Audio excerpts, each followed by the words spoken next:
Okay, all I did for this one was exactly what I said I would, which was like do the control, find, replace thing, and replace like beneficiary and benefactor with the appropriate terms so I can actually understand it. We have benefit relations, and Alex is my benefactor. Oh my gosh, this is so funny. You were like saying, you were saying that you have no SI, so you're like not knowing which one is beneficiary, which one's benefactor. And now it's like bleeding into me. Hi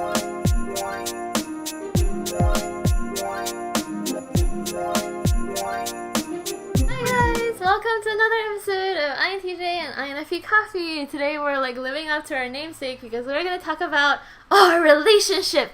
This time using socionics as a frame of reference.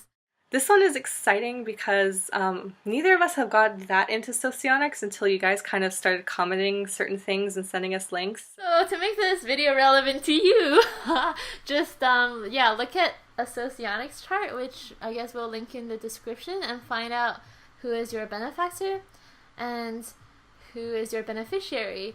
And yeah, follow along with this video to see like your relationship with either your benefactor or your beneficiary. And in this case, Alex is a benefactor and I'm the beneficiary, so that means that she benefits me and I get to be spoiled. So basically I'm like the mooch of this relationship. I don't feel like I'm just giving and not receiving. A lot of the time I feel like it's actually the other way around even, but So just like, for example, even like going to Japan, like I feel like a lot of that trip I could not have survived by myself. Just the actual act of surviving, like, okay, making sure that I have enough foreign currency. You know, when you book a hostel, like remembering to ask the guy for the key. I feel like I could have done them by myself, but they just came so much more naturally to you, so you just kind of did it for both of us. yeah, okay, I can see how I could benefit you in that sort of, yeah, more practical sense, but then I think you benefit me in kind of like making my life more interesting and more fun. Like, yeah, like, okay, if we went to Japan just like myself, then yeah, I would have all of those sort of like logistics kind of worked out so that everything would run smoothly, but then when it would come down to just like exploring different areas of the city and maybe being more like spontaneous with where we go and stuff, I would probably struggle with that, and I'd probably just have to like make some sort of list of like things that I want to see and just go to those places. But I think with you, it's just it felt more like a vacation, you know, and less like some structured thing that I set up for myself that I have to do this thing and that. Oh, that's funny. Yeah, I need logistical help. I think this has to do with like having my repress function be your creative function. This is exactly what I said, like doing the logistical thing stresses me the F out, but then for you it's just so natural. You're like, it's your creative function, I'll just do it. So I benefit in that sense. One of the first things that it says for this relationship is that there is an initial attraction, but I will be the one who's attracted, admiring the benefactor's abilities from afar, which is not true for both you and this guy. I don't think I admired you from afar. I admire you now, like after getting to know you. On my thing, it says that apparently, usually it's me who initiates the contact, and I was like, oh, interestingly, in our case, that I think was true. Okay, on this my website it says that like I will be admiring you from afar and then we will have like this relationship, but then the benefactor, who's you, will notice that this relationship is asymmetrical and issue a request, which at first I was like, what the hell? But then I was like, oh, and this part is also, I feel like I was benefiting. It was we were finding an apartment. I feel like you just handled like almost all of it. I just had to pay, and that was it, and come and approve the place. But like in terms of like dealing with the landlord and like getting the papers and everything, you just did all of the stuff. That's true, but I think you were the one who actually found the place that we both ended up really loving, and I think that's because your NE kind of went out of the box and looked in some categories that I wasn't really looking for. I was kind of had all these filters set, and I was like, okay, I want an apartment within these kind of parameters, but you found something that wasn't within those parameters, but actually worked really well for us, so. That's true. What they don't say about this benefactor beneficiary thing is that your fifth function is my second function, right? I feel like your NE is supposed to be strong but unconscious and unvalued, or it gets like your NI is supposed to be like overruling your NE. It's like you do have creative potential, but because you just naturally see one path, you like eliminate the other one. So maybe like my creative function can awaken your like fifth function, whatever that is. See, we said that we don't know about socionics that well, but I am trying. So going back to the issuing the request thing, there was something. I feel like you maybe knew that I wasn't the most stable of people. So like before moving in or before looking for a place, you were like, okay, let's make sure that you're not gonna play music really loud at night, and make sure that you're not totally gonna trash a place, etc., etc. I probably would have said that with anyone. Let me make sure that, like, in terms of our lifestyle, we don't, like, annoy each other. So, my benefactor has not issued a request to me yet. Maybe, like, he hasn't realized that it's totally asymmetrical. Wait, so what is the request for?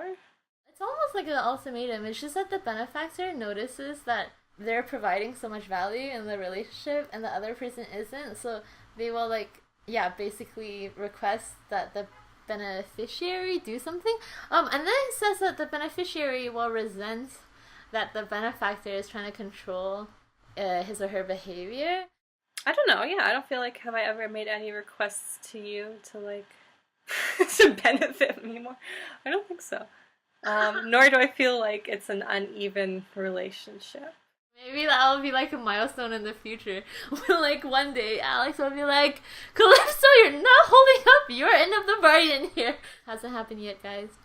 Maybe they just assume that an INTJ wouldn't value like the things that an INFP have, but maybe like every INTJ might value different cognitive functions. Maybe I'm just an INTJ who like appreciates your FI and your NE, but maybe there would be INTJs who like would not appreciate that.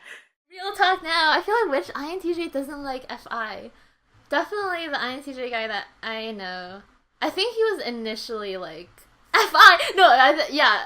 The very first thing he was attracted to me, besides like appearances, is like FI. Yeah, like I don't know. I did some things that he thought were. I mean, I thought so too, but he like verbalized them as being like very high integrity. Okay, well this kind of goes into the next point where it's like the INFP can see the weakness of the INTJ, wishing to help their partner strengthen themselves, because it says that the strongest point of the INFP, which is FI, is the weak and unconscious point of the INTJ. So do you feel like you ever like see my low FI as a weakness and you like want to help me out in that department? Sometimes it seems like there's a struggle between his TE and FI, it seems, or even like NI and FI. Sometimes he'll do some very, very difficult things because he's just like always been doing them, but then he'll be like, oh my god, why am I even doing this? Or like, what if everything I'm doing is wrong? Oh, that's like an ENTJ thing too, but no, INTJ also does this. Like, what if like everything that I've been working towards is just all for nothing? For you, gosh, I think that maybe because you like are getting involved with MBTI, I feel like your FI is quite strong. That is true, but I think there are times when I don't always follow my FI, and then I like struggle with that. I think there are times like exactly what you said, when my FI is at odds with either my TE or my NI, and I don't really know what to do, and I usually come to you to like talk that through. So I could see that. No, this is for university, right? Yeah. Oh, that's so cool, because university is kind of analogous to work, and he's always having like work versus FI problems. Yeah. Oh, I feel so loved now. Oh my gosh, I am the benefactor. I'm like the secret benefactor. But then it says, to burst the bubble, it says that when the INFP tries to help, the INTJ usually refuses help without any good explanation. The INFP usually listens to every word the INTJ says, but there is no feedback. The INTJ cannot hear the INFP. This may be sometimes unpleasant and even irritating for the INFP. I can see that. Definitely. Well, I guess this is for all like benefactor-beneficiary relationships. So I think especially if you have like INTJ as your benefactor, good luck getting feedback. Yeah. Silence, dead silence. No, that's true, because I feel like I go through the same problem like over and over, and I usually like talk to you about it. Same with the about the same problem. Like, Yeah, that's true. I don't think my FI has won out yet. So in that sense, I don't think I was listening to like following your FI type advice. it was so sad. I'm like, I'm benefiting people, and you're like, no, you're not. No, you do, and I do want to follow your FI advice, but like, I think we kind of touched on this, but that you're supposed to overvalue me initially, and then I undervalue you initially. But just thinking, Kate, just personality-wise, like honestly, maybe when we met when I was a teenager, maybe I did undervalue you a little bit, even though like I really enjoyed spending time with you a lot. Oh my god. I think now in our 20s, I can appreciate you a lot more, maybe, than when we first met. But maybe that's also just like a, I'm gonna like cry. if we,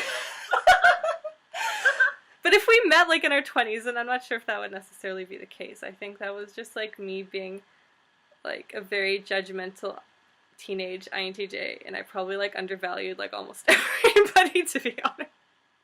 This is like the most roller coaster video that we had. I'm like, my emotions are being like dragged through the mud. I'm like, yay, no, yes, no. Okay, so is it just to see like, I don't know, it was like a different perspective or a mirror thing? I think it's just because you're like accepting.